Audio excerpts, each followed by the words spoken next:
여러분들 요 스프링클러 하는 것은 스프링클러는 뭡니까? 한번 말씀해 주시죠. 우리 김태준 씨도. 스프링클러. 화재 시에 화재 부분에서 스프링클러가 개방되면서 초기 대응하는 화재 진압할 수 있는 물이 쏟아진다는 말씀이에요. 물이 쏟아 스프링클러. 그게 스프링클러가 지금 여기 스프링클러 있습니까? 이게 여기 스프링클러 있습니까? 이게 화재 기기는 화재 감지기죠. 이게 화재 감지기고요. 스프링클러는 여기가 없나? 이것도 아니고 스프링클러가 이거 안 보이네. 이게 의무적으로 지금 설치돼야 되는 거 아닙니까 지금은? 스프링클러. 지금 규정이 조금씩 강화되고 있는데 지금은 6층 이상입니다. 6층 이상 될 때, 그거 맞춰야 돼. 우리가 3층이다 보니 스프링클러가 없네. 머리 언제 될지 몰라. 하여튼 화재 시에 긴급 화재 시에 펌프 작동해가지고 비란다 물이 이제 쏟아져가지고 화재를 진압하는 그런 장치가 스프링클러인데 스프링클러가 오작동 동식 발생나는 일이 있고 일단 요거보다는 한번 더 신중하게 보도록 합시다. 이제 스프링클러에서 어떤 문제가 있나 하면 이게 요 강제 수압 배관 요 배관에서 구멍이 난다. 요는 여기에 여러분들 아까 우리가 하는 부속구가 이쪽은 요는 부속구 짧게 열려 있는데 일단은 부속구는 요건데 일단 요런 데서 지금 이제 부식이 되고 있고 요 빵도 나가 있고 요도 동강 수압에 이제 구멍이 나고 얘도 지금 구멍이 났어. 내부에 요 내부 사진을 찍어놨는데 이 구멍이 나는 이것이 이제 그 동식인데 부식에서 전면 부식보다는 전체적으로 균일하게 부식되는 게 아니고 한 부분에서 이렇게 집중적으로 일어나는 이런 부식들이 상당히 큰 문제다 이거예요. 저는 부식 근데 왜 일어나느냐? 아까 부식의 형태를 본다면은 구멍이 빵꾸 나는 것은 전부 다가 결국은 형태는 소양극 되는 겁니다. 양극이 적다. 양극이 부분적으로 요 부위가 양극이 돼가 요 양극이고 전부 음극인데 요 양극이 요만 양극이 돼가 여기서 구멍이 집중적으로 부식이 났다. 양극 질밀도가 낮고 부식이 났다. 이래봐요. 소양극 되는 거예요. 이 공식은 뭐 어느 부위든지 공식은 이래 구멍이 빵꾸 나는 것은 소양극 되는 것이다. 이렇게 보면 되겠습니다. 그런데 소양극 이런 부식이라는 것은 결국 스트레스가 할 수 있는 게 많이 일어나고 있고 도장 부위에 도장을 한 부위가 방리됐을 때 그 부위가 집중적으로 부식이 돼가지고 이렇게 공식이 나가지고 빵꾸 나는 경우가 많습니다. 그래서 우리가 부식은 전면 부식이라는 것은 페인트만 칠하면 되지만 이렇게 구멍이 빵꾸 나면 이거는 굉장히 큰 문제 아닙니까? 그러니까 이 공식이 안 일어나도록 뭔가 조치를 해야 된다는 그런 얘기겠습니다. 그래서 스프링클러 왜 꿋꿋이 발생하는가를 하나 봅시다. 내부에 과압의 소화수를 채우는 상태로 운영하는 섭식 배관의 경우, 섭식 배관에서는 항상 여기까지 물이 오가 있는 거죠, 그죠? 스탠바이 되고 있는 거죠, 그죠? 물이 섭식 배관의 경우 부속구에서 이종금속 접촉 전지 부식에 의한 공식이 발생한다. 아까 부속구를 아까 양극으로 해서 음극을 하겠습니다. 일시적으로 양극을 하겠죠. 양극을 하는데 그 부위에서 부속구에서 이종금속 접촉 전지 부식에 의한 갈바닉 부식이죠. 갈바닉 부식에 의해서 공식이 발생할 수가 있다. 이 말이고.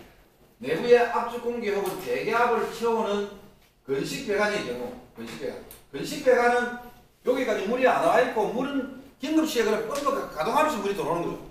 건식은 평상시에는 배관에 물이 없다 아닙니까? 그럼 건식 배관의 경우에 수압시험 시 배관 내부에 세수되는 부분이 있어요. 세수되는 뭡니까? 물이 고이는 부분이죠. 고이는 부분. 아까 물을 잘 빼라 하는 이야기를 했죠. 그 물이 안 빠지고 물이 고이는 부분이 있다. 그 세수 수압 시험할 때 배관 내부에 물이 다 안 빠지고 세수되는 부분에서 산소 농담 전지와 설러지 적체부에 형성된 산소 농담 전지에 의한 공식이 발생한다. 배관 내부에 수압 시험 배관 내부에 세수되는 부분에서 산소 농담 전지, 설러지 적체부. 요 설러지 적체부는 사실상 수압 시험할 때 있는 그것도 있지만은 제 생각에는 장기간 오랫동안 있으면 그거 무엇이 서식한다겠습니까? 미생물. 미생물이 있어가지고 미생물이 균체를 이루면은 그 연체를 이루는 그 안부 밖에는 호기성 박테리아고 안에는 현기성 박테리아가 번식을 하면서 균체를 이루면은 거기서 그 안쪽에 산소 농도안들이 형성돼 가지고 공식이 발생할 수 있다는 겁니다. 미생물 공식이. 동간의 용접 연부에서 용접 시에 형성된 열영향부의 소양극, 대음극 형태의 부식 전지가 형성되어 단기간에 공식이 발생한다. 그럼 열영향부가 하주부 맞죠? 하주부에서 생기면 그 하주부가 다른 베이스메탈보다는 훨씬 적지 않습니까? 그럼 열영향부가 부식이 일어나면은 소양 대음극이 되겠죠. 그 열영향부에서 방어는. 아까 여기 혹시 부식에 대해서 여러분들이 WM 베이스메탈 그다음에 하드는 이렇게 쓰는데 원어는 히터 어펙티드 존이다. 열영향부 이런 이야기입니다. 그래서 베이스메탈을 월드메탈 그러니까 요소 열영향부의 소양극, 대음극 형태의 부식 전지가 형성되어 단기간에 공식이 발생한다. 공식 발생하는 이제 이런 일이 일어나니까 공식에 대해서 우리가 신경을 많이 써야 되겠습니다. 부식은 아까도 말씀드렸습니다만은 전체 균일하게 일어나는 부식은 큰 문제거든요. 빵꾸 나는 이게 중요하다. 빵꾸 나는 것 때문에 모든 것이 장치가 손상이 일어나고 경제적 손실도 일어나고 하는 것이 전부 다 금은 공식입니다. 공식. 다른 일반 부식은 전면 부식은 큰 문제가 없어요. 균일하게 일하면 철판 두 개 예를 들어서 철판 두 개 얼마입니까? 요 하면 얼마입니까? 우리 테레코스 과장님 배수 파이프 두께가 얼마 됩니까? 10T 1mm. 10T 1cm 같으면 벌써 균일 부식이 일어나면 우리가 하면은 0.15mm 퍼와야 1년에 0.15mm 부식된다. 전면 부식이라면. 또 0.1mm, 뭐 8살이 0.3mm, 이래 일라도 두께를 갖다가 10cm를 100mm 아닙니까? 100을 0.3을 안 넣으면 얼마 됩니까? 몇 년 됩니까? 100을 30년이나. 그만큼 오래까지 부식이 빵꾸 안 한다는 얘기죠. 그러니까 균일하게 일어나는 부식, 이렇게 일어나는 부식은 크게 문제가 안 되는데, 하여튼 구멍 나는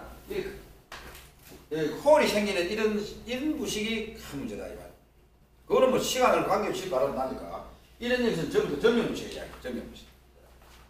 그런 이야기를 하고 있습니다. 하여튼 여러분들도 공식에 관심을 가져야 돼요. 공식 구멍 빵꾸 나는 부식이에요. 그것이 치명적이니까 경제적 손실, 인명 손실 모든 데 미치는 것이 공식이다 이렇게 봐도 과언이 아닐 것 같습니다. 그래서 스프링클러 보면 시스템 보면 건식의 경우에 방식 설계를 어떻게 할 것인가? 그러면 기존의 설계 기준으로 건설해가지고 수압시험으로 누설금 산다. 부식억제제 사용을 해가지고 수압시험을 해야 돼. 이것도 부식억제제 사용을 안 하고 일반 물과 하게 되면 결국은 채수 현상이 일어나면 부식이 나겠죠. 그래서 부식억제제를 가지고 누설검사를 하고 시험수 배출 및 내시경을 이용하여 채수 발생도 하게 해야 됩니다. 안에 어디에 물이 고여 있는가 안에 그 물을 없애야 됩니다. 그래서 채수부에 드레인 코크 설치 및 채수를 배출한다. 아까 우리가 그 드레인 코크 설치하는 거 아까 우리가 그림에 보시죠. 그 다음에 이게 뭡니까? 이게 우리가 건식이다 보니까 기하성 부식 억제제 공급 장치 설치로 기하성 부식 억제제로 보는 기하성 공기식의 정발식 그걸 이으면은 안에 부식 억제제 차가지고 전체적 부식을 막아준다. 얘만. 그래 이 건식일 때가 있습니다. 건식일 때. 그다음 섭식일 때 어떻게 할 것이냐? 기존 방식에 기존 건식으로 되어 있는 건 어떻게 할 거냐? 이것도 부식 위치 하기 및 부식 진행 상태를 분석해가지고 부식 억제제 수용의 구입, 누설 검사 및 부식 피막 형성, 내부면 녹 제거 및 방식 처리, 채수 발생부에 드레인 코크 설치 및 채수 제거. 여기 중요하죠. 코크 설치 물을 일단 제거해야 돼. 그 다음에 기하성 부식 억제제 공급 장치 설치하고 기하성 부식 억제제 공급으로 내부면을 막습니다. 그러니까 건식 시기는 이런 식으로 하는 것이 좋다. 그죠?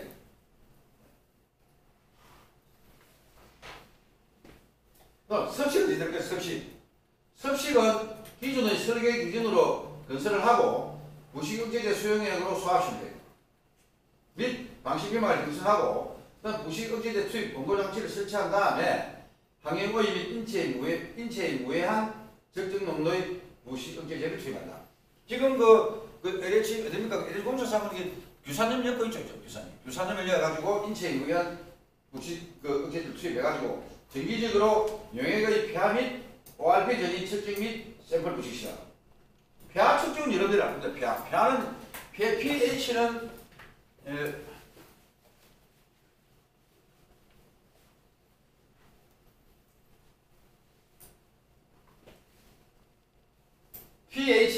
pH는 공식이 뭡니까? pH 공식은 마이너스 로그 이게 pH 공식 아닙니까? pH 공식. pH 공식. 그래서 예를 들어 수소이온 농도가 예를 들어서 10의 마이너스 6성 몰 퍼리트다. 또는 수소이온 농도가 10의 마이너스 2성 몰 퍼리트다. 그러면 수소이온 농도가 이거하고 이거 수소이온 농도가 누가 많습니까? 몰 농도가 밑에 게 많은 거 아닙니까? 마이너스 전기 수소이온이 많은 거죠. 그러면 이 공식 한번 적어봅시다. 마이너스 로그 수소이온 농도 10의 마이너스 6성이다. 이러면은 마이너스 로그 10의 마이너스 6성이 이로 넘어가죠. 로그 공부해서 이죠. 넘어가면은 플러스 로그 10. 로그 10은 뭡니까? 요 10이 6이니까 바로 6이 나오잖아요. 로그 미수가 10이니까 10의 10은 1이니까 6이 나오잖아요. pH는 6이 되면 그러면 10의 마이너스 2성을 넣으면 됩니다. 마이너스 로그에 10의 마이너스 2성은 2가 나오지 않습니까? pH, 수소이온 농도 pH가 됩니다. 그래, 수소이온 농도가 높다. 여기서 우리가 한 가지 중요한 것은 뭐냐 하면은 수소이온 농도가 높다. 수소이온 농도가 높다 하는 것은 그러면 수소이온 농도가 많다는 거죠. 그러면은 이 말은 pH가 높은 게 낮은 겁니다. 낮은 거죠? 예, pH가 낮다. pH가 낮다. 반대입니다. 수소이온 농도가 높으면은 pH는 낮아요. pH가 낮으면 산성 아닙니까? pH가 낮으면 산성이죠. 산성은 뭡니까? 산성과 알칼리성을 구분하는 것은 뭡니까? 산성이라 하면은 산성, 중성, 알칼리성을 이야기할 때 산성이라 하는 수소이온이 많다는 거 아닙니까? 물속에. 수소이온이 많은 게 산성 아닙니까? 산성. 알칼리성은 수소이온 농도가 적고 수산화이온, 예, OH-가 많으면 이게 높으면 뭐 됩니까? 이게 높으면 이것은 pH가 수소이온 농도 이건 pH가 높다 이렇게 됩니다. 수소이온 농도는 반대입니다. 수소이온 농도가 높다, pH가 낮다. 수소이온 농도가 낮다, pH가 높다 이렇게 반대되죠. 하여튼 이 pH 값은 뭐냐면 바로 수소이온 농도가 물속에 수소이온이 많이 있는가 적게 있는가 그 차이가 바로 pH를 결정하는 하나의 요소죠. 우리 고등학교 과학 시간에 수소이온 pH는 항상 이 공식을 항상 우리가 있었는데 이 공식이 pH 공식 아닙니까? pH 공식. 근데 여기 또 중요한 것은요. 이거 ORP가 ORP잖아요. ORP가 있어. ORP.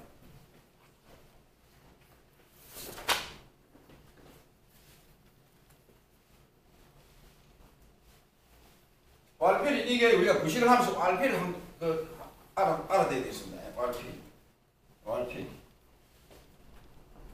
ORP 산화하는인데 OXAD 옥시데이션, AT 옥시데이션, 리덕션, RED UCT 리덕션, 옥시데이션 리덕션, 포텐셜 POT ENTIAL 옥시데이션 하면 뭐냐 하면 이것은 결국은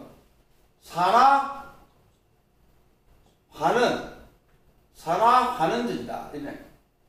산화환원제. 옥시데이션, ORP, 옥시데이션, 리덕션, 포텐시 산화하는지. 이래요. 그럼 이게 예전제를 왜 측정하느냐? 산화하는지를 왜 측정하느냐? 저기서 뭐냐면 금속에 백금을 넣어가 기준 연결 가지고 그 전지를 딱 측정하면 산화하는지가 바로 그게. 그러면 옥시데이션, ORP를 전지를 측정하게 되면 ORP 전지가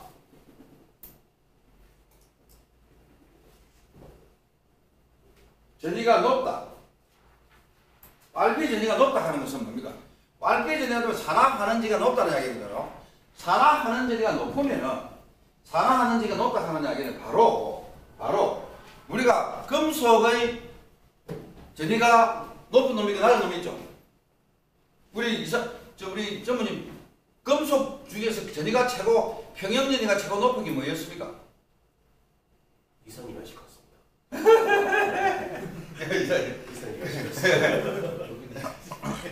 금속의 평형전위가 최고 높은 거 뭐였습니까? 산화하는데 최고 평형전위 최고 높은 거. 금속 평형전위 최고 높은 거. 요게도 우리 앞을 한번 가봅시다. 그럼 앞을 한번 가봅시다. 요 시간이 있으니까 가봅시다. 요걸 알아야 돼요. 이 되게 중요한 이야기인데 산화하는데 이야기하기 전에 이걸 봐야 돼. 이거 하기 전에 예를 들면 그 교재를 보고 금속 평형전위 값 나온 거 있죠? 그 몇 페이지에 준 거지? 병이 된다고.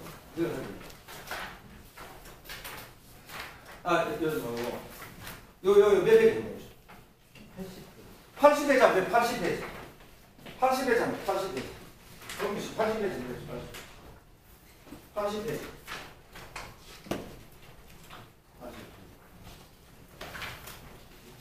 이쪽에 하얀 그 밑에 80페이지 맞습니까?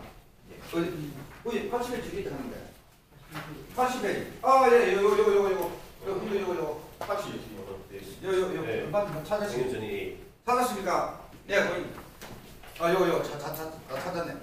자 보시면은 그것이 평형전이 아닙니까? 평형 상태를 이루고 있는데 전위 값이 다 틀리죠. 왜 어떤 값은 왜 플러스 값이고 왜 마이너스 값이냐 하는 이야기를 그 산화력이 강한 금속하고 환원력이 강한 금속에 따라서 값이 다르다 이 말이에요. 그래서 그럼 플러스 값이 최고 높은 금속이 뭡니까? 동규씨 최고 플러스 값이 최고 높은 금속 플러스 값이 높은 금속 플러스 값이 최고 높은 플러스 값이 최고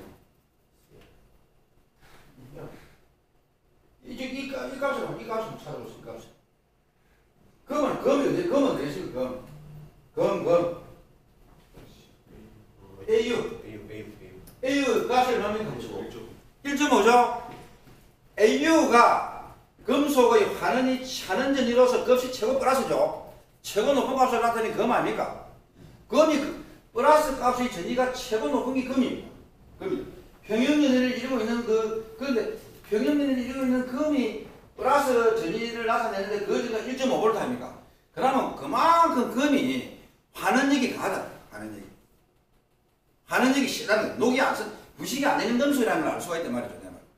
플러스 금이라는 금속이 플러스 값을 나타낼수록 환원력이 좋다. 부식이 안 된다. 그 말. 그럼 마이너스 값 중에 마이너스 값 최고는 뭐입니까? 리튬이죠. 리튬이 얼마입니까? 마이너스 3. 네. 그 리튬이 금속 중에서 최고로 산화력이 강하다는 겁니다. 산화력이 강하다. 부식되기 최고 쉬운 금속이에요. 우리가 여러분들한테 리튬 배터리 아십니까? 이거 공기 중에 나오면 바로 산화됩니다. 그래서 리튬 이거 실험할 때도 아십니까? 전혀 공기가 없는 데서 진공상태에 실험. 리튬 그만큼 산화력이 시기됩니다. 리튬. 그래서 리튬 공기 중에 산소 받아도 바로 산화되기 때문에 평형전위가 마이너스 값이 최고 큰 놈이 리튬이다 이 말이에요. 금이 최고로 높죠. 그리고 여기서 여러분들이 요걸 보고는 어느 금속이 힘이 세다. 어느 금속이 환원력이 좋다. 누가 부식이 잘 될 것인가. 누구하고 붙으면 누가 양극이 되고 누가 응력이 되는가는 요 데이터를 가지고 우리가 알 수 있다. 자 그럼 동시 니켈이라고 니켈이 얼마나 볼수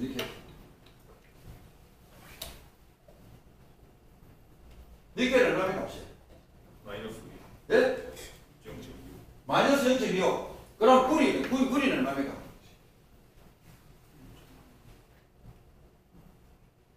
구리.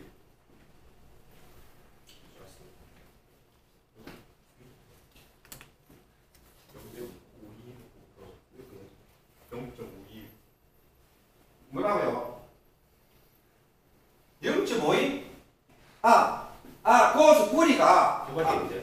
두 가지죠. 네. 자, 그것은 그것은 가리 이야기. 구리가 두 가지 이온이 있습니다. 구리가 일가 이온이 평형을 이루는 경우가 있고 구리 이가 이온이 평형을 이루는 경우에 전이값이 다르죠. 네. 아까 플러스 0.5는 이거죠. 0.5이래 0.5. 요거는 얼마입니까? 0.03. 33 아닙니까? 네, 33. 0.337입니까? 네. 예. 요거는 1가와 2가 차이기 때문에 여러분들은 지금 보통 이야기할 때는 요 2가를 생각하세요. 2가를 좀 생각하세요. 1가는 좀 특별하게 나와요. 어쨌든 구리하고 그러면 니켈하고 동규씨 구리하고 니켈하고 접촉을 하면 누가 양극이 됩니까? 그럼 니켈 쪽이.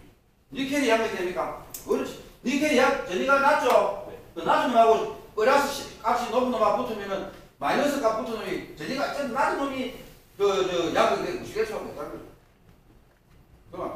그럼 니켈하고 철하고 붙으면 돼. 니켈하고 철하고 니켈 철하면 누가 양극이 돼?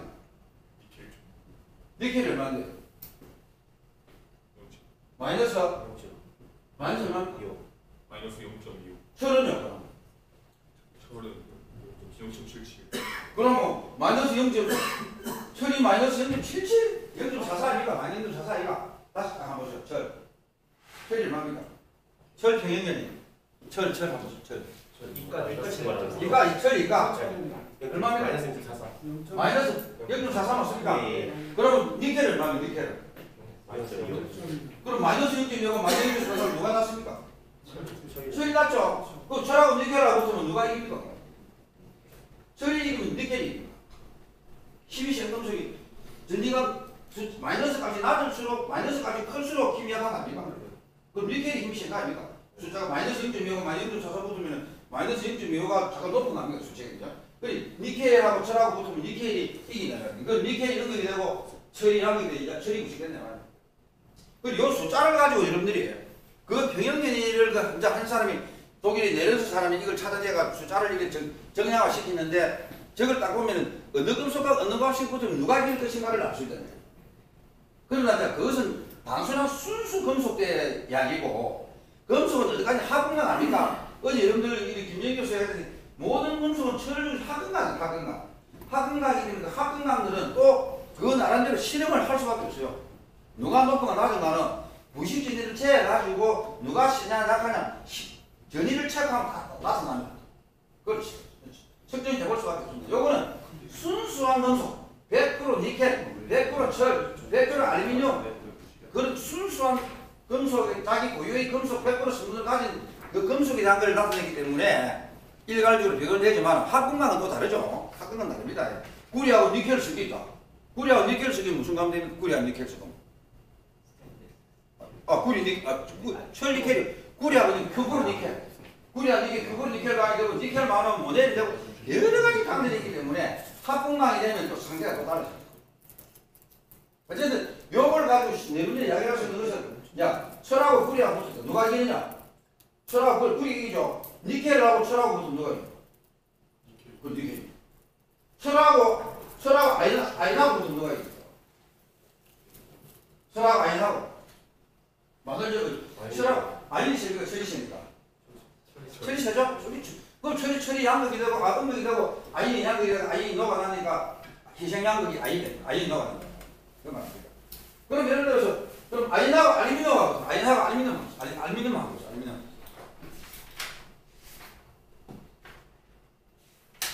아인하고 알루미늄 아인이 셉니까? 아인이 얼마입니까? 그럼 알루미늄은? 예. 알루미늄 낮죠?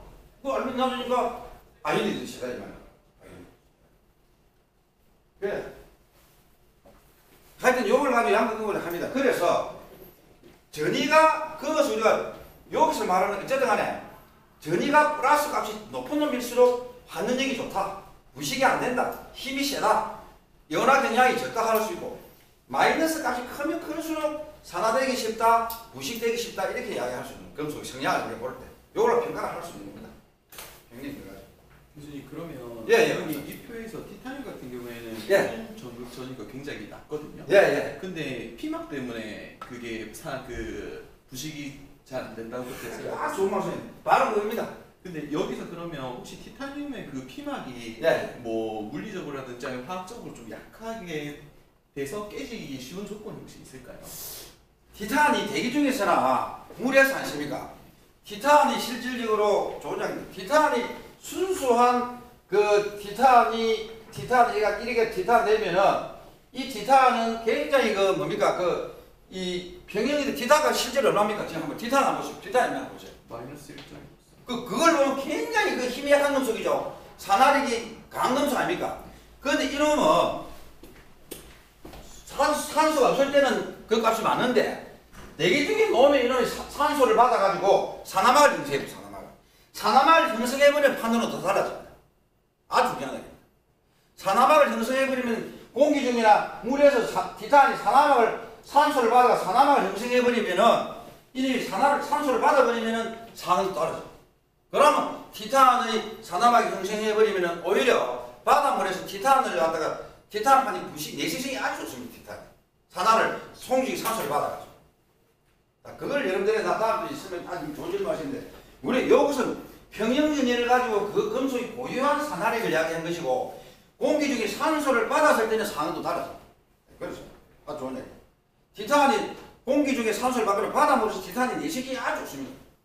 아연도 실제적으로 마이너스 0.77 하지만 아연이 바닷물에서 철하고 붙으면 아연이 지는데 또 나중에 내일 내가 설명이 있는지 모르겠지만 아연이 온도가 60도 넣어버리면 물 속에 온도가 60도 넣어버리면 60도 밑에는 아연이 철한테 지는데 물의 온도가 60도 넣어버리면 아연이 철한테 이기 오히려 아연이 음극이 되고 철이 양극이 돼요.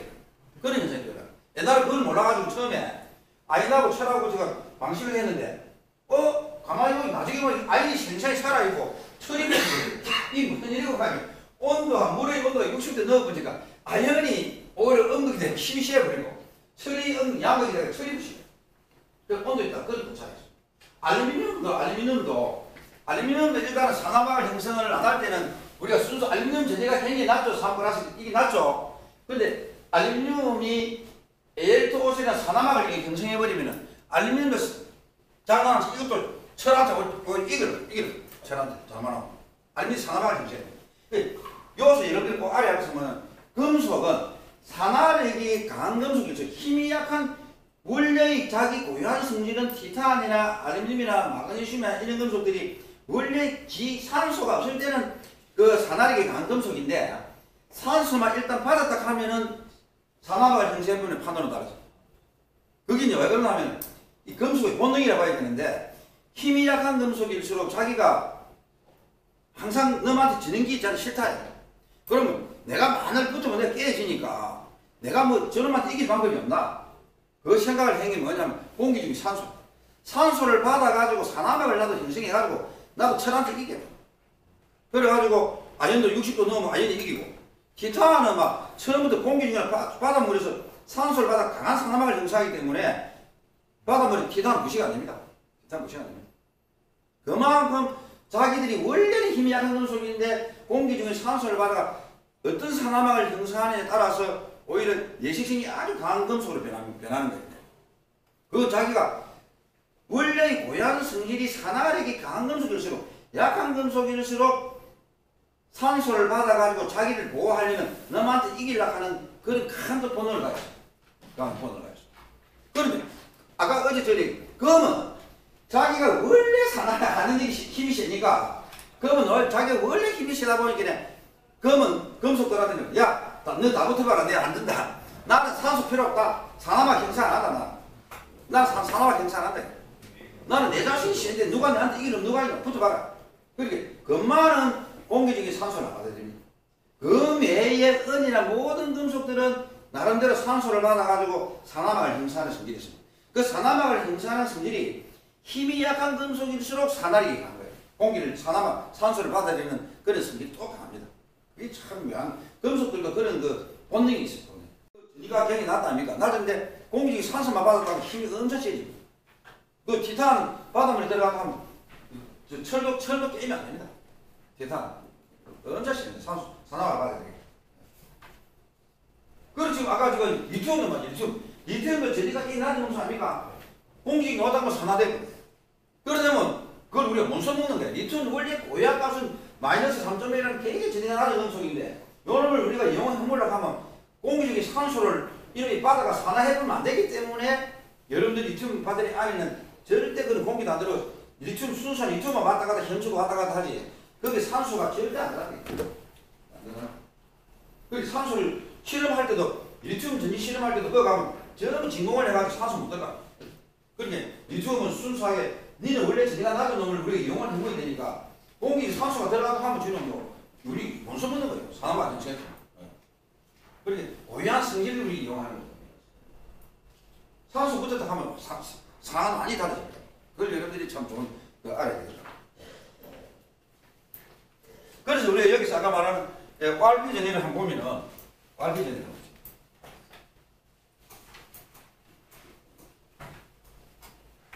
그 왈피 전이라고 하는 뭐냐면 백금을 갖다가 쉽게 재료를 하죠. 여기에 백금을 갖다가 넣어놨고 여기다가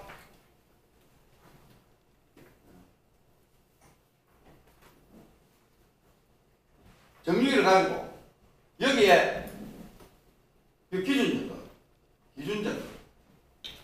기준적을 가지고 이 전지차를 갖다가 측정하는 거예요. 이 전지를. 그럼 여기 현재 이게 물이다. 유산염 물입니다. 유산염 물 같으면 이 안에 산소도 있고 H도 물도 있고 여러 가지 있을 거 아닙니까? 있으면은 요 전지차를 왈비 전지를 측정하면 요 전지차에 있습니다. 전지차를 가지고 기준적을 가지고 측정하면 요 전지가 이제 나타나는 겁니다. 이게 왈비 전입니다.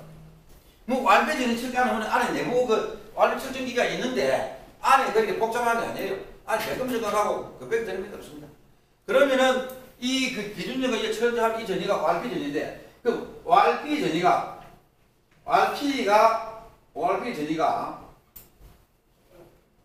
높다. 왈비 전지가 높다 하면 어떻게 했어? 왈비 전지가 높다 하면 왈비 전지가 높을 경우가 낮은 거예요.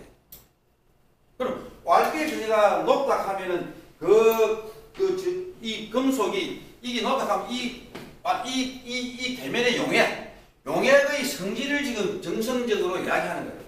왈비 전지가 높다 하면 아까 금처럼 금의 전지가 높죠. 환원력이 강한 거죠. 그럼 왈비 전지가 높다 하는 것은 왈비 전지가 높다는 결국은 금속처럼 생각하면 됩니다. 금속처럼. 그러면 이것은 환원력이 높다. 자기 자신의 환원력이 높다는 거예요. 환원력이. 이 말은 환원력이 높다 하는 말은 뭐냐면 상대에 대해서는 어떻습니까? 상대에 대해서. 자기 자신이 그 용액이 환원력이 높다는 걸 이야기하거든요. 용액이 막연하게 정성적으로 환원력이 높다 하면 다른 금속이 들어왔을 때 그 금속에 대해서는 어떤 말을 하겠습니까? 자기가 환원력이 높다는 것은 상대는 어떻게 상대는 오히려 자기가 환원력이 높다 하는 것은 상대방이 들어오면 상대방에 있는 전자를 뺏어가죠. 전자를 뺏어야 자기 환원이 높아갑니까? 금이 환원이 높고 금은 언제든지 이 금속의 왕이다 보니까 상대방이 부식시키고 자기는 상대방 금속한테 전자를 뺏어가 환원하라 하는 성질이 많아요. 그럼 왈비 전이가 높다 하는 것은 결국 상대방이 많이 돌았다 하면 상대방한테 전자를 뺏어가 자기는 환원하겠다는 거예요. 자기가 환원력이 높다. 그럼 상대방에 대해서는 어떻습니까? 그럼 환원력이 높다면서. 자기가 환원력이 높으면 상대방은 산화력을 증가시켜요. 산화력 증가.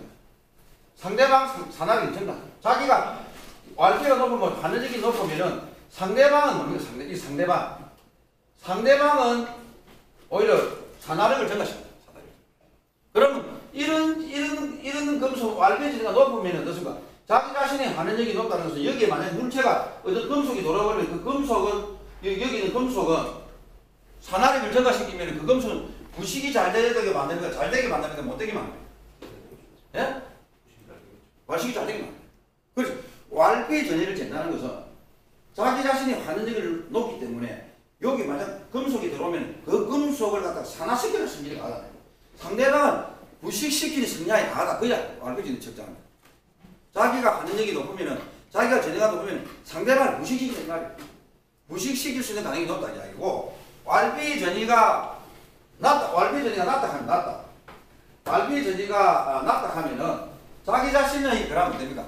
리튬처럼 산화력이 강하죠. 자기 자신이 산화력이 강해요. 산화력이 강하다. 자기 자신이 산화력이 강하다 하면 상대방은 상대방. 예, 상대방. 산화력이 강하면 자기 자신이 전자를 내놔는 거 아닙니까? 자기 자신이 전자를 내놔면 상대방을 반응시키는, 반응.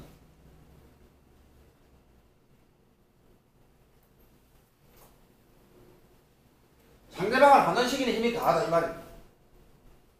이 말. 그래, 이 이야기는 결국 여러분들이,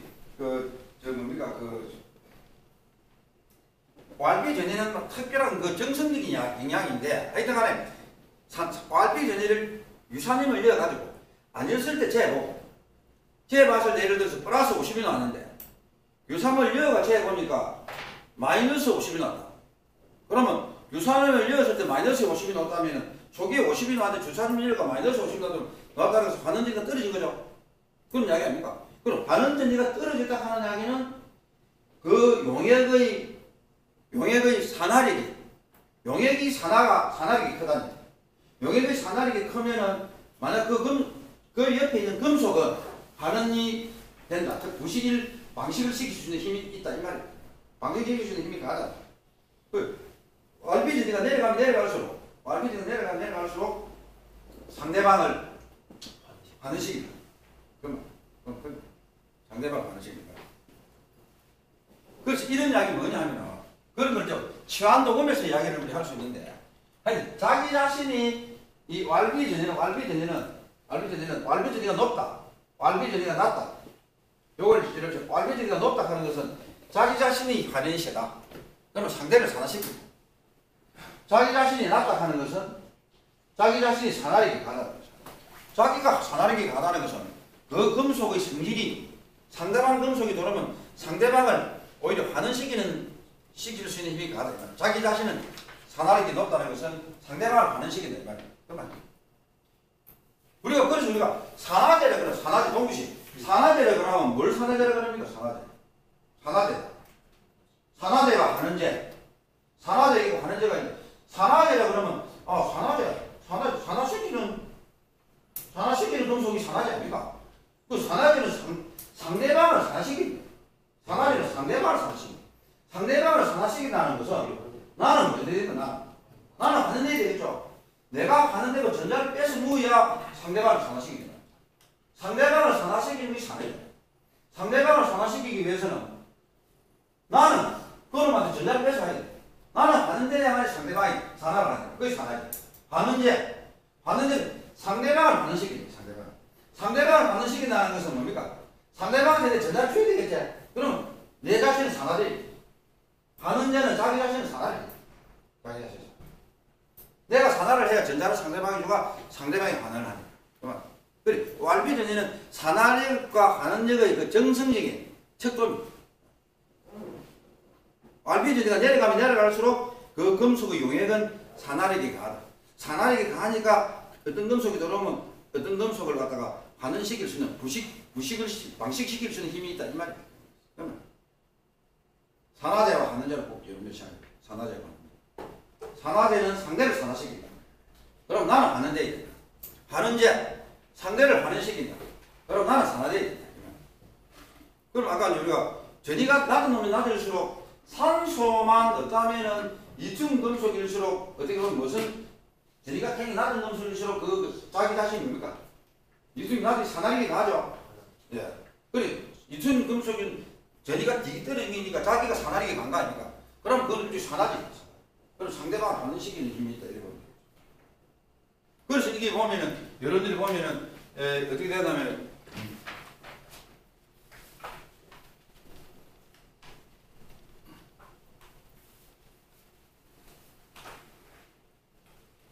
이런 용에, 이런 있습니다. 이런 용에. 여기 철판입니다. 철판이 있는데, 여기에 뭐냐면, 황산구리, CuSO4 용액. 황산구리 용액을 이만큼, 황산구리 용액이 있습니다. CuSO4. 황산구리, 여러분들 고등학교 가서 황산구리 자주 이야기 많이 황산구리 용액. 그럼 CuSO4 용액은 CuSO4가 전리를 하면은 됩니까? 구리 이가이온 플러스 SO4 마이너스 이가 1이 전리를 하죠. 1이 전리.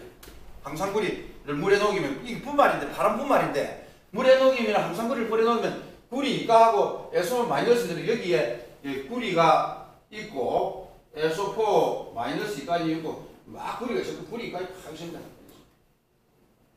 구리가 있어. 그럼 여기가 철을 갖다가 침진하면 어떤 현상이 이 계면에서 어떤 현상이 나겠습니까? 계면에서 한번 생각해 보죠. 구리하고 철은 우리가 구리하고 철은 반응력이 누가 셉니까? 반응력. 전이가 구리가 높죠. 아까 높죠. 평형전이 높다니까. 예. 구리가 평형전이 높으면 평형전이가 높은 놈이 부식되기 어려운 거 아닙니까? 구리가 힘이 세죠. 그 구리가 힘이 셉니다. 철보다 훨씬. 구리하고 철하고 붙으면은 철이 양극이 돼 부식되고 구리는 방식된다 아닙니까? 그렇죠. 그런데 구리 이가이온이 꽉 들어있는 용액에다가 철을 갖다 용액에 한 침질을 해봤어요. 그 어떻게 되겠나 한번 생각해보세요. 반응력이 센 구리보다도 산화력이 반응력이 약한 철을 잡으려면은 구리 이가이온은 이온은 이온이지만은 그래도 명식이 구리이기 때문에 여기 들어가 있는 철보다는 힘이 세다 이 말입니다. 힘이 셉니다. 반응력이 세다 이 말이죠. 그 용액에 있는 구성이 침질시킨 철보다도 이 녹아 있는 이 구성 자체가 철보다도 힘이 센 반응력이 센 상태다 이 말입니다. 반응력이 세다 이 말입니다. 그런 상태에서 철을 잡아야 돼. 그러려면 이 구리가 뭐라고 하면 철한테 뭐라고 이야기하겠습니까? 야, 내가 니보다 힘이 세니까 니 좀 전자 좀 내놔라. 내 전자 먹고 나는 구리 원자로 석출해야 되겠다. 이렇게 요구를 합니다. 그러면 철이가 마치 지금 내보다 힘이 센 거 맞나? 힘이 세긴 세네. 철이 알겠습니다 하고 철이 어찌되나 하면 철이 이래 사람 철이 전자를 내렸습니다. 여기 구리보다 이게 힘이 약하게 돼요. 그럼 반응력이 센 구리가 철한테 이야기하기를 철리가 전자 좀 내놔라. 나는 네 전자를 먹고 나는 원자로 석출해야 되겠다. 이렇게 요구를 하면은 철이 일단은 이렇게 전자를 내놔하면은 이 바다 물 속에 있던 구리 이온이 전자를 받아가지고 구리를 석출해가지고 여기에 구리가 이 표면이 전부 구리는 도금이 됩니다. 이게 반응력과 산화력의 차이입니다. 하여튼간에 구리라 하는 놈이 이런 식으로 철보다 힘이 세면은 이런 식으로 구리가 이 달아붙어 도금이 됩니다. 이걸 뭐라고 이야기하나 하면 반응력 차이는 치환도금이라 해요. 치환도금이라고 그랬습니다. 치환도금. 그리고 이 용액이 이 금속에 비해서 반응력이 센데 잡으려면은 결국 자기 자신이 반응력이 센 놈에 잡으려면 이 금속을 산화시키고 자기가 달아붙습니다. 그럼 이 물에 녹아나는 건 무엇이 녹아나겠습니까? 철리가이온이 녹아나겠죠. 철리가이온. 그래 반응력이 센 금속이 잡으려면 자기가 산화돼. 반응력이 센 금속이 되면 결국 그 놈이 달아붙고 자기는 부식될 수밖에 없다는 거죠. 참 금속은 참 신기하게 네 가지 이름들 이야기하는 뭐랬습니까? 그 이온의 엔지세일에서 수소보다도 전이가 낮은 놈은 산성용액에서 수소를 발생하지만 구리는 수소 발생 안 하겠죠? 안 하는데 산성용액에도 절대 수소를 발생 안 합니다. 그만큼 에어나 엔지세일이 엄격하게 자기들끼리도 존재하고 있다는 거예요. 힘이 센 금속. 그래 돼 있습니다. 이 치환도금 이것도 지금 연구해가지고 항상 구리 용액 철판을 잡아보면 여기 구리가 다 달아붙어. 구리가 다 달아붙고 밖에 노는 건 철이온이. 철이 다 나오고 구리가 이렇게 다 달아붙어. 철이온을 제끼고 저가 다 달아붙어. 구리온. 그만큼 구리 이가이온이 철한테 전자를 내놔라고 구리 이온이 달아붙고 철이 산화를 해결돼요. 철이 산화. 내일 우리 수업할지 모르겠습니다만 그 방어 시스템에 구리 용출해가지고 열병이 있는데 방어하는 전기분해 해가지고 방어하는 거 있지 않습니까? 그 우리 가지고 있는 것인가? 차 머리표 아까 내린 그 NaOCl 그거 차 염소산 이온 아십니까? 그거는 바라소드 탱크에 공급하는 이유가 뭐라고 해서 설명해 주시면 되죠. 이제 내부에 있는 미생물을 죽이려. 미생물 죽이고 미생물. 바라소드 탱크에 미생물이 들어가면 어떤 현상이 일어납니까? 그 안에 있을 때는 상관이 없는데 예. 해역을 옮겨 다니니까 다른 해역에다가 예. 예를 들어서 우리나라에서 물을 퍼가지고 다른 해역에다 부으면 예. 우리나라에 있는 외래종이 그 나라에 침투를 하니까 그거 아 우리나라에 여기 간다 이 말이에요. 네, 그걸 그것도 방지하기 위해서 우리나라에 있는 그 미생물을 그런 균체를 다 죽이면 말이에요. 네, 그게 IMO에서 그런 규정을 한 거예요. IMF에서 규정해가지고 우리나라에 있는 미생물을 다 죽여야만이 바라서 된 물을 그가 퍼내도 우리나라 미생물은 안 간다. 그 우리나라 미생물이 그거 가나 우리 바다에 있는 미생물이 그런 지역별로 어떤 큰 문제를 일으키는 게 있습니까? 그 생태계 파괴 주 원인이라고. 생각해. 따개비 같은 것도 예. 홍합 같은 것도 그런 것도 다 외래종이 우리나라에 오면 예. 얘네들이 좀 더 번식을 잘하고 그렇게 외래종업이나 하물며 바다에 있는 따개미나 그런 것조차도 외래종이 있고 우리나라 종이 있어가 외래종이 오면 엄청 문제를 일으킨다 그 말 아닙니까? 참 신기하네. 그 솔직히 내가 그러죠. 옛날에 저가 배탈 때 아십니까? 시민이 그랬던 그 바라서드 된 거야. 그 차염수산 그걸 만들어 가지고 미생물 죽이고 이런 건 없었거든요. 옛날에 16년도에 개정돼가지고 몇 년도에? 16년도에 2016년도에 그때 만들어서 적용은 좀 그 이후에 한 유예기간 두고 진행. 그렇습니까? 최신. 야, 아까 말한 방어도료 이야기 나왔는데 아까 방어도료 뭡니까? 내일 우리가 이야기 또 하겠습니다만 방어도료 그거는 전 세계적으로 방어도료가 우리가 아까 방어도료 목적이 대초로 조개를 붙는 걸 막아주기 위해 방어도료를 했죠. 그걸 칠하면 배에는 아시고 배 선재에는 항상 수심 밑에는 수중부에는 항상 먼저 칠하는 게 방청도료입니다. 방청도료를 250m로 칠하고 나면 반드시 그 다음에는 선체 그 수중부에다 방어도료를 칠해요. 방어도료를 칠해야만이 배가 정박을 하면은 해초리 조류가 붙는 거예요. 해초리 조류가 붙었다가 붙기는 처음에 붙는데 붙었다가 나가다가 항해하면은 꺼지잖아요. 꺼진다고. 그래서 동물을 또 끊고. 그래 옛날에는 동물을 끌고 아사나도 CO2 하라 주석이나 구리가 산소된 산화물 그놈을 퍼뜨리면 동물을 뿜으니까 이 해초리는 조개류가 안 붙고 나잡기가 못 붙었거든요. 그러다 보니까 어떤 문제가 생기면 전 세계적으로 그러다가 한국에 들어가면 아사나lum이나 뿌리를 그 주석동을 풀어내니까 그 생태계비 당해가지고 고기를 사고 고기가 비행하가 싶습니다. 고기가 비행하가 나오고 그 다음에 그 고기 아무것도 아니고 수분도 아니고 중성하가 고기가 희한하니까 그러나 전 세계가 그 의료학자들이 깜짝 놀랐어요. 이게 무슨 일이 있는 이게 말이야. 해안가에 있는 고기들이 전부 아무것도 수분도 아니고 막 중성이 나오고 막 고기 비틀어져가 녹이라니까 이거 문제다. 이게 무슨 이거 알아보니까 방어도로에 있는 동물들이 나오고 동물. 그래가지고 방어도로에 있는 동물들이 그러니까 빨리 페인트 방어도로를 개발해가지고 환경 친화적인 방어도로를 개발해야 돼. 그러니까 지금 배에 칠하는 방어도로가 전부 다 이제 그 꿀이나 주석이 들어가 있는 그걸 없애고 지금 환경 친화적으로 전혀 그 물고기에 그 영향이 있는 그런 방어도로가 지금 칠해지고 있어요. 옛날에 한때 이름들 뭡니까 불소 블로라 그 냉동기 냉매가 산에 올라가지고 오존층 파괴하는 걸 사오시죠. 그 지금 저것도 냉매도 우리 바꿨지 않습니까? 그 있었는데 그 지금 방금 참 좋은 이야기 나와는 그 미생물이 우리나라 해초리에 있는 조개 깍대기 그러면 외국에가 바라서드 때문에 물 퍼내면은 그것을 그러면 예를 저거는 우리나라 외래종으로 보니까 그러니까 결국 죽이라 이 말인데. 그래서 종들도 나라마다 재래종이 있고 외래종이 있고 막 그런 거 보면 참 신기하죠. 지금 우리나라 개구리 뭡니까 이거 종류가.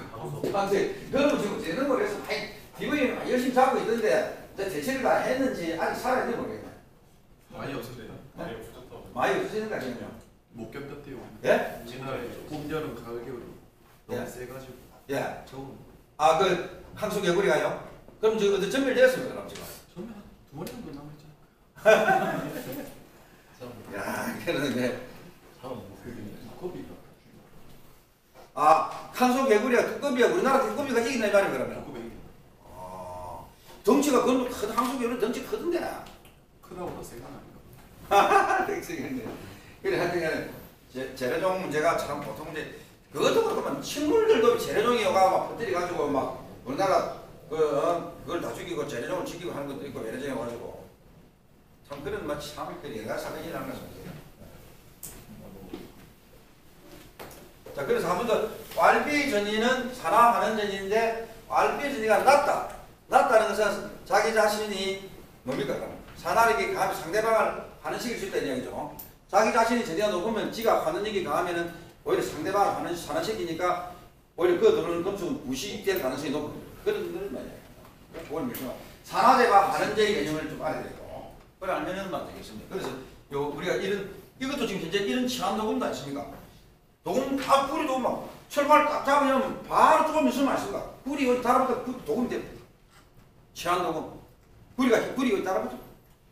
뿌리가 달아붙는 건 전자를 받아 먹어야 되는데 누구한테 전자를 받아 먹나? 철이 지구가 힘이 약하니까 철이 전자를 내놔는 거예요. 철한테 네 전자 좀 내놔라. 내 따라붙어야 되겠다. 그럼 철이 내놔 안 내놔 안 내놔. 세일에 응격할 세일에 응격해. 그러면은 정말로 그 여우나 에너지 굉장히 차이 작용하는 겁니다. 그래가지고 치안 녹음을 일으킨다. 이렇게 보면 되겠습니다.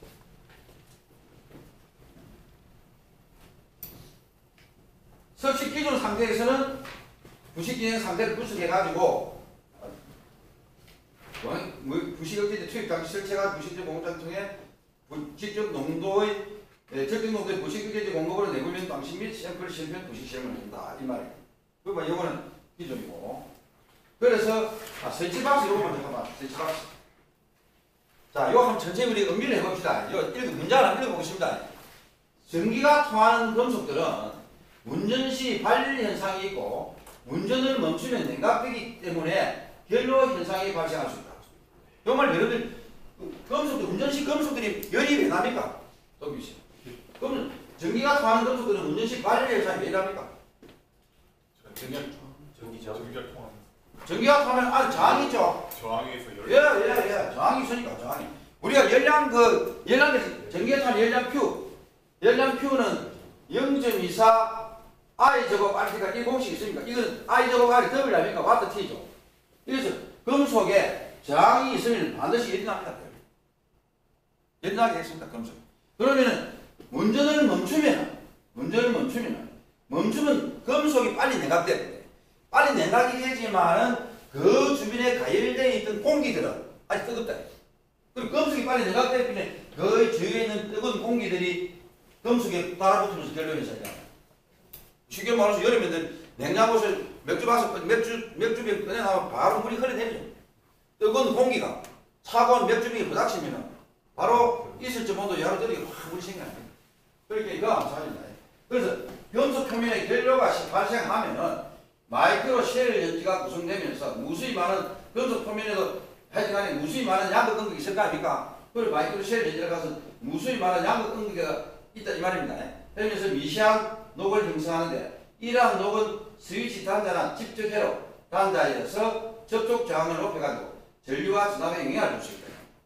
그 회로 기판에 녹이 생기면은 전류와 전압에 흔들을 일으켜가지고 작은 신호 전달이 안 된다는 겁니다. 그래서 제가 여러분들한테 처음에 금 이야기를 할 때 우리가 IT 산업이라는 모든 중요한 회로기판에는 금 녹음을 약간 입히겠죠. 금을 입히는 이유가 금은 어떠한 결로의 현상이 일어나도 다른 금속들은 산화막을 형성하지만 금만은 산소를 안 받아들이기 때문에 회로의 회로장이나 이런데 전혀 영향을 안 미친다는 겁니다. 금이기 때문에 산소를 안 받아들인다 지금.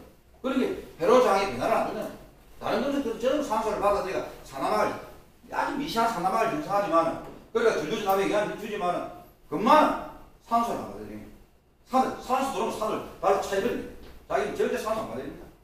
그래서 회로기판에는 아주 미세한 금을 녹음을 하는 거예요. 그래서 이런데 그런데 영향을 줄 수. 그래서 이러한 사람이 손이 미치지 않는 가운데 기존의 방식 수단으로서는 방식이 불가한 부식 문제들을 이 사람이 손이 안 미치니까 불가한 부식 문제들 기술적으로 방지하는 기술이 바로 기하상 부식 억제 제한 방식 기술입니다. 계약서. 그렇게 이 설치박스 있는 안에는 여기 통하다가 금속이 냉각된 부분에 그 주변에 있던 뜨거운 공기가 후투가 섞일 결로를 만들어지니까 그 부식이 난다. 그걸 막는 방법은 그거다. 그런 베르기변을 페인트 칠할 수도 없고 그러니까 결국은 여기서 막 계약성 부식 억제제, 계약성 부식 억제제를 갖다가 투입을 해가 다 나면 그 안에서 밀봉식이 나면 부식이 일어날 수 없다. 계약성 부식 억제제는 결국은 양극 꺾는 가운데 바로 터져나니까 그렇게 한다네. 그리고 연해 지역은 계약성 부식 억제제에 의한 방식 설계가 권리해야 한다. 특히 연해지역은 태풍이 많이 몰아치는 지역인데 부산도 일종의 부산 이 바다에도 예매지역 아닙니까? 특히 심한 데가 제주도 그 가스공사 있는 섬 이런 데가 예매지역이 심한 굉장히 염분이 많이 몰아치고 있으니까 예매지역입니다. 그런 데는 부식이 심하게 일어나니까 이런 설치박스에 대한 부식 억제제는 기하성 부식 억제제가 적합하다. 그런 이야기를 설명을 하고 있습니다.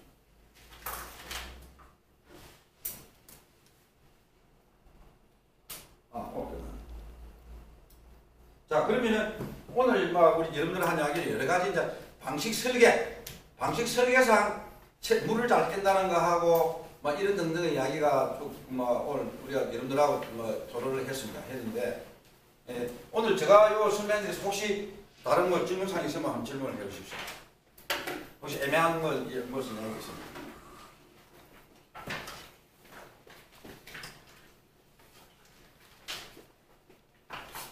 개인적으로 좀 네, 질문을 말씀해 드리는데 IC나 시험 규격에 염수분무 수용 규격을 보면 네. 3%가 아닌 5% 염수분무 수용액을 40도씨 챔버 안에 넣거든요. 아, 5%? 예, 그왜 네. 5%를 하는지 지금 가이드리가 좀 아, 근데 내가 실을 해보면 5%나 3%나 5%면 그 규정인데 5%하고 3%가 큰 차이는 안 납니다. 바닷물이 이제 3% 아까 그 피크가 3% 피크 아니었습니까? 근데 5% 해도 그 염수물 인공해수를 했습니까? 바닷물 해는 아니죠. 바닷물 아닙니다. NAC. NaCl. 그래서 바닷물 3%가 가혹한 부식 환경이라고 이야기하는데 내가 해보기에는 5%까지도 큰 차이는 없었어요. 3에서 5%. 예, 3, 예, 이렇게. 예, 선짜죠. 아까 전에 3% 이야기했지만 우리가 베이다나 3% 피크가 나타났는데 우리가 우리나라 사면도 사실상 말해서는 남해안, 서해안, 동해안 연문도가 좀 차이 나거든요. 또 겨울과 여름에 또 갈수기 때고 홍수기 때하고 또 연문도 차이 또 다르다. 연문도가 서해안 지방 연문도가 좀 높은 편이고 남해안도 제주도 쪽하고 통영하고 이쪽에 또 차이 있단 말이에요. 그래서 연문도가 조금씩 차이 나는데 5%나 3%나 큰 차이 없어요. 네. 실험하면 염수분무 그 5% 조건에서 아이들 안에 아까 말씀하신 5%도 부식을 일으키는 강한 조건으로 볼 수 있다 아닙니까? 그 조건에서 상대적 평가니까 본래 금속 자체의 내식성도 평가도 되고 또 상대 평가도 되고 하는데 5%는 참 큰 차이 없습니다. 그런데 내가 알기로는 그 연부도 차이가 참 우리나라 지금 온난화 현상이 해가지고 뭡니까 대수민 상사가 있지 않습니까? 그래가지고 제주도에서 키운 쥐어를 하다가 조그만 고기 쥐어를 통영에 가져오니까 쥐어가 일단 죽어. 왜 죽느냐? 제주도에서 고기를 키웠는데 쥐어를 키워가 통영에 가서 뿌리는데 통영에 키워라 뿌리는데 통영에 죽더라고요. 그게 왜 그랬겠어? 이게 이제 보니까 쥐어가 환경에 우리가 어린애들 환경 정하게 온도 변화에 어린애들이 취약하다 아닙니까? 그와 마찬가지로 고기도 쥐어가 환경에 취약한 거예요. 그 제주도 고기는 염분도가 약간 낮은 놈을 갖다 잠깐 염분도에 아주 민감한 거예요. 그걸 갖다가 통영에 하니까 통영의 염분도가 높아지니까 거기서 죽는다. 그래서 우리나라 같은 제주도하고 통영에도 그 염분도 차이가 나는가. 그리 남태평양에는 막 습이 깔아한다 하니까 당긴다 하니까 이게 염분도도 상당히 지역마다 많이 차이가 난다. 그래도 차이가 나거나 이런 이야기를 하고 있습니다.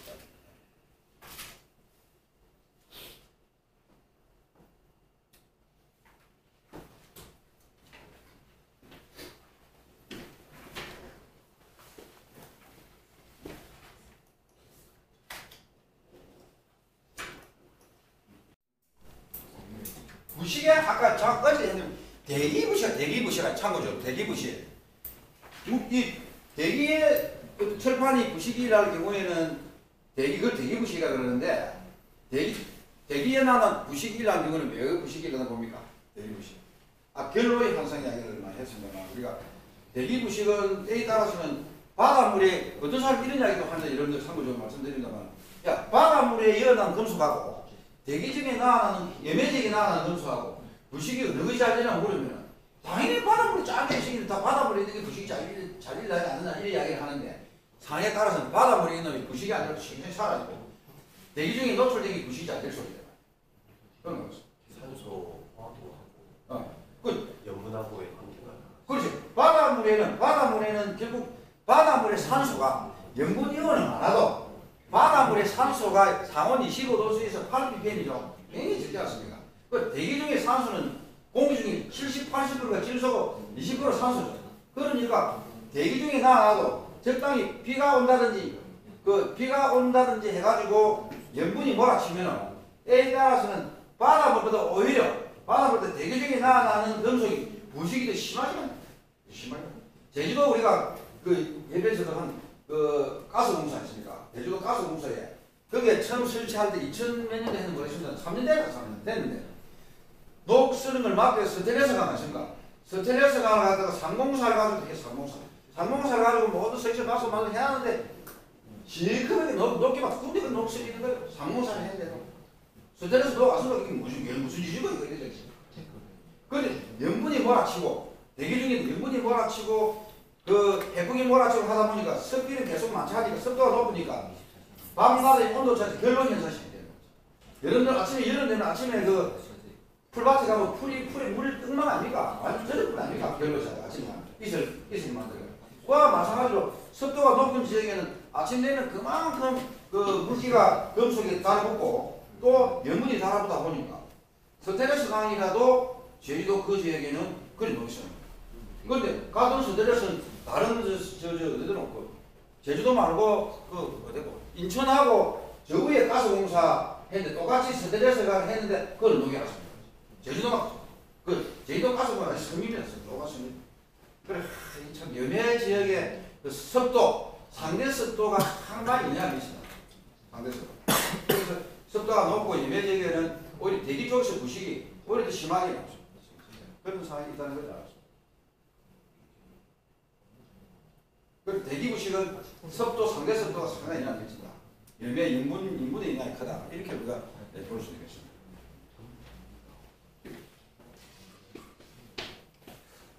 아까 우리 말씀하신 분 어디에 지금 근무하고 계십니까? 저기 녹산에 테크로스 네, 같은 테크로스. 예. 아까 그 녹산에서 그 하는 그 도료를 개발했던데 어떻게 개발한 겁니까? 뭐 특수도를 개발했나? 그런 게 있습니까? 다른 업체를 의뢰를 해야 됩니까? 그 하는 업체가 있어. 도로 개발하는 회사가 있네. 그 업체가. 그럼 그걸 가지고 아까 말씀드린 염수분무심을 하고 일을 했습니다. 도로에 대해서. 염수분무는 사실 조건이 안 돼서 못했고요. 네. 외부에 좀 의뢰를 해야 되고 네. 지금은 그냥 침지 사이클로 이제 침지했다가 네. 고온에 건조시키고 이렇게 사이클로 좀 하고 있습니다. 침지만으로는 좀 부족한 점이 좀 있어가지고. 진행해야죠. 그 현장에 그 도료를 칠하는 그 자기 염소산 만드는 거기에 적용할 도료 아닙니까? 도료는. 네. 그럼 도막 두께는 얼마나 해가? 많이 두껍습니다. 이 두껍게 합니다. 33 이상. 그렇습니까? 두껍게. 그 도막 두께 하여튼 모든 데서는 페인트 칠하는 도막 두께가 변수입니다. 도막 두께를 어떻게 많이 하느냐 저게 하느냐. 그것이 그 수명에 영향을 미치고 또 도막 하는 업자는 아까 제가 말씀드렸습니다만은 도막을 얇게 하면 재료비가 그만큼 싸게 든다. 그 다음 우리는 수명이 짧아질 수밖에 없다.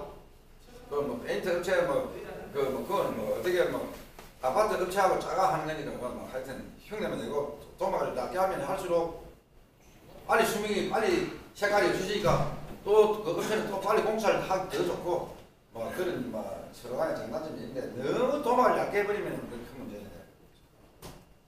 그런 문제겠습니다. 혹시 다른 질문 없습니까? 시간이 지금 비네요. 2시 5분. 다른 질문 없으면 또 일찍 맞추면 여러분들